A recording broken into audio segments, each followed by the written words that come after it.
susubukan ko na tanggalin yung bearing na ito. Ito yung nasira na bearing na isang araw. Ito yung mga kasama niya.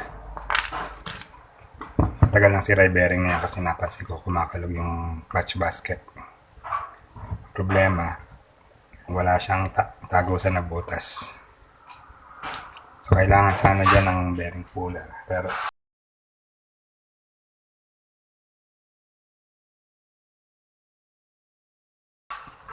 dahil isang beses ko lang naman ito gagawin, ito ang plano ko. Gamit ako nito, anchor, concrete anchor, 516 bolt, 5/8 drill, saka bolt and nut, saka kaprasong bakal na may butas. So ito kasing anchor na to, pag pinipihit natin ito, hinipitan, aalsat ng dulo na to. So, ang plano ko, papasok ko ito dito, hihigpitan yung tornilyo para umalsa, kakapit siya na mahigpit dun sa bearing. Ito, naka-welding siya.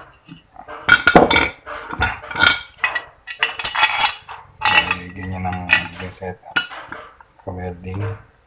Tapos itutuloy natin tong nut para pag hinipitan ko mabubunot siya pataas.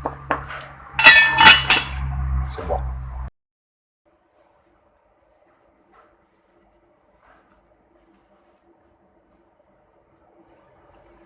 I-welding na natin yung dalawang bolts.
Magkadugtong na dalawang tornilyo.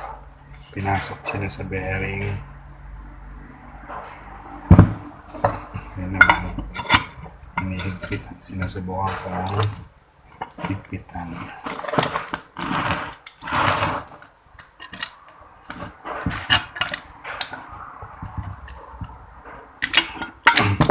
Ayaw na.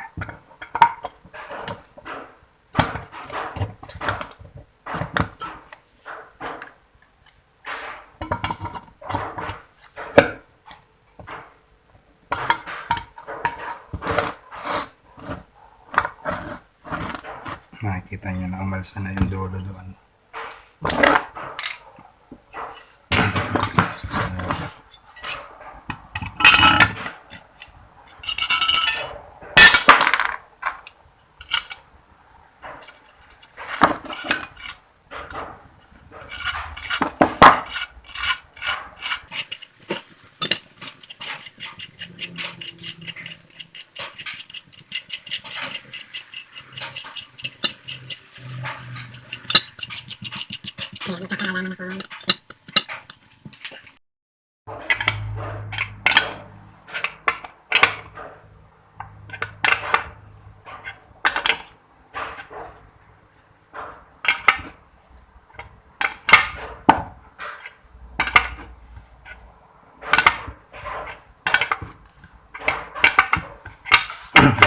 So it's just slowly going up.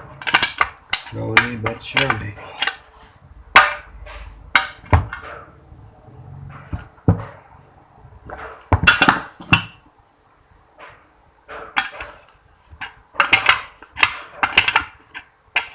Looks like we have a success.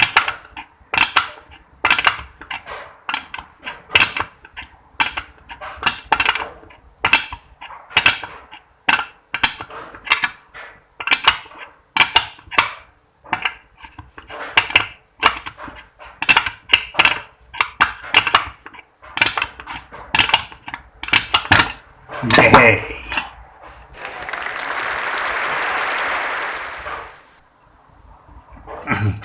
Makikita nyo kung gaano siya nag-expand dito sa labas.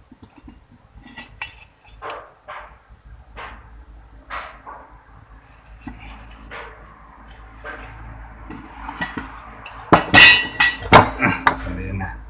Ito yung galing.